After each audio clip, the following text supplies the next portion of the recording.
tejto epizóde, ako sa z nemožného stalo len trochu omeškané. 21-palcový dotykový displej, žiadny volant, žiadne pedále, žiadne logo, žiadny kábel, bezdrátové nabíjanie, robotické čistenie, žiadne kefky,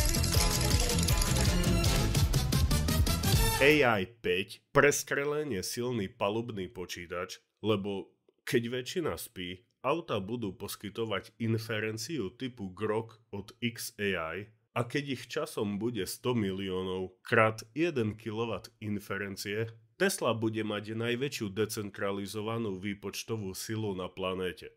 S veľkým náskokom.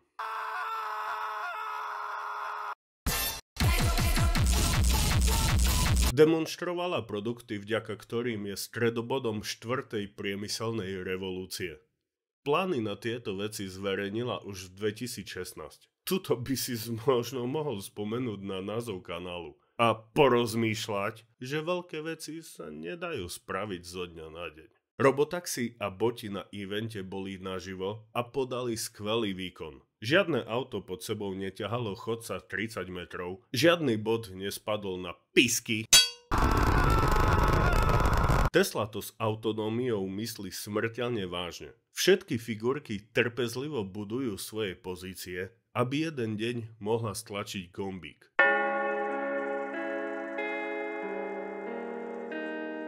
Rakety, autá, baterky, FSD, satelity, tunely, rozhranie medzi mozgom a počítačom, humanoidní roboti, apka na všetko, všeobecná umelá inteligencia, jeden líder.